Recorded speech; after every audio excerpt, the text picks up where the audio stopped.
There's a narrative being heavily pushed by the US government and mainstream media today that the economy is great and that there are no problems, that everything is perfect, and the establishment is using data and supposed evidence to try and prove this to be the case. But despite all the data and supposed evidence, Americans know this simply isn't true. They make up the economy, and despite all the apparent good readings for inflation and GDP, they know the truth that the economy is actually weak and they're being lied to. This itself, the people's belief that things are not all good, is now being attacked by the mainstream media with articles like this one from CNBC titled "The economy isn't sick right now, but here's why Americans still feel like it is." Now, this article is revisionism at its finest and is basically doing its best to convince people that they're wrong, to gaslight them into thinking there are no problems, because the purpose of this organization is to drive public opinion, not to tell you the truth. But that's what this video is for, to let you know the real reason everything feels so awful right now and to show you the data which shows Americans are right to feel this way and not wrong. Now, time and time again, high prices, inflation, and low wages are the reasons Americans give for being so pessimistic about the economy. And this is an easy fact for the establishment to claim isn't rooted in truth,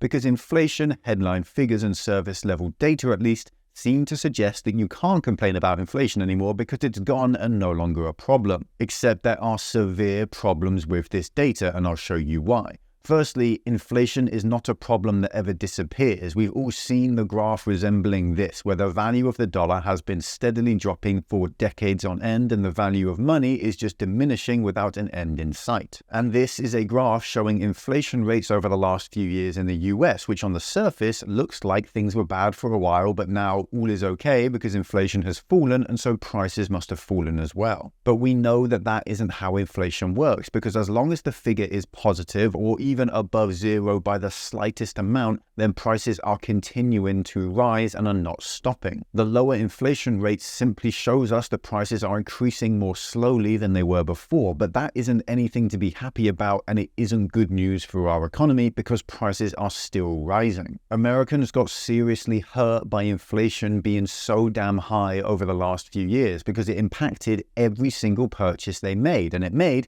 every single American poorer in real terms. But that inflation we saw before hasn't disappeared. Those price increases have not disappeared. Americans are still hurt every single day by the inflation we saw in the past, and the current inflation rate still being above 3% means Americans are going to continue to be hurt well into the future as well. Because we're never going to get rid of those price increases that we saw. So right off the bat, the establishment's claim that the inflation is no longer a problem is categorically false, and they are misrepresenting the data to claim that things are going well. But Americans don't see inflation, they don't see price rises, they see prices, and those prices now rose, and they have not fallen and are in fact continuing to rise, so Americans are still feeling poorer to this day. But the next major problem with this inflation story is that the headline figure of 3% does not tell the whole story, even when in proper context. Yes, we know prices are still rising and the 3% has no bearing on what has already happened in the past, but let's take a look at how that 3% figure has come around. This chart here shows where increases in prices came from. The blue parts are food inflation, and every bar representing a jump in prices that has never disappeared.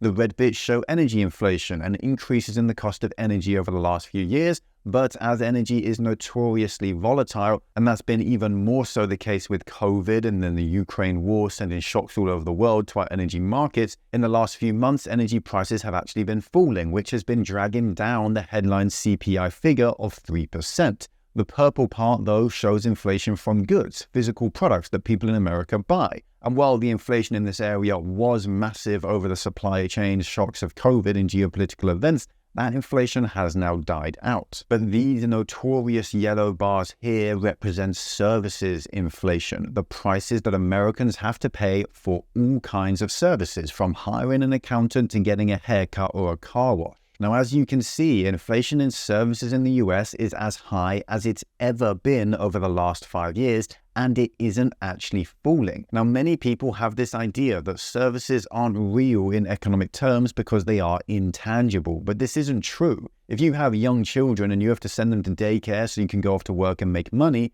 The fact that you're paying for your daycare as a service doesn't make it any less impactful to your finances. And the fact that it's an intangible service and not a physical product doesn't make the need and necessity to pay for that daycare any less real either. So services absolutely do impact the economy just as much as physical goods, and actually oftentimes a hell of a lot more. Let's not forget that most developed economies are services based much more than they are on goods, so that services inflation is much more important to keep low for wealthier countries like the US than some less developed nations. And actually this means things are not looking good in terms of inflation going forward, because the last few years have been so god awful regarding inflation that many people are looking at 3% headline CPI numbers as an actual good number, and something that isn't damaging to people, which is not the case at all. The aim of the US Fed technically is to bring that number down to 2%, but the vast majority of people won't actually be happy with inflation until it's down closer to 1%, which frankly, I expect us never to see again. But because energy prices have already been falling for months on end now, the room for them to keep dragging headline CPI figures down with them is quickly running out, and it seems we're now about to see inflation start rising once more. This graph here shows the trimmed mean inflation, which basically just takes out the most volatile changes and focuses on the main stuff that isn't reacting massively to things like geopolitics. That blue graph there is going back up and incredibly quickly and is sitting just below 6% for this month,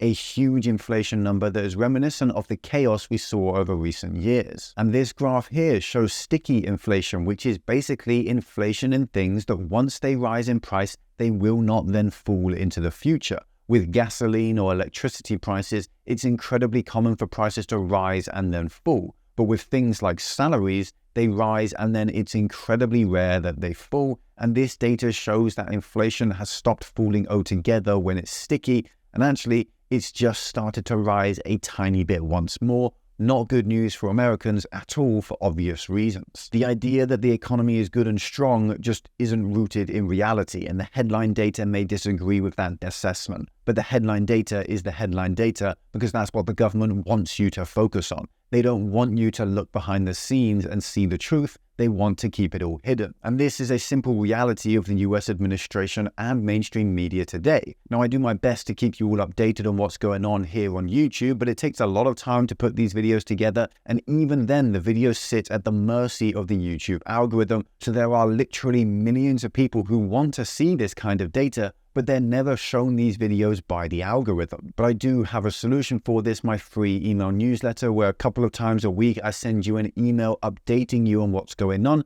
Because it's an email newsletter, it's 100% censorship free. And because it's so much quicker for me to put together an email instead of a video, I can react to changes, stories, and events far quicker and keep you much more up to date. If you want to get those emails, just click the link down below and you can join for free, no hassle at all. Now, the most interesting thing about this entire economic problem, though, is that we're about to witness a US presidential race that could change everything. Biden is, let's be honest, performing awfully in the polls. And yes, a large part of that is his complete inability to string a sentence together and his constant gaffes and failures whenever he does say something publicly. And some of the other major criticism he gets comes from the way the entire geopolitical stability of the world has suffered greatly ever since Biden came into power. But notably, most Americans are upset with the state of their economy and how, despite all that Biden and the administration claims, they are simply poorer today than they were before Biden came along. Now, tracking economic trends alongside presidential elections gives us a very interesting correlation.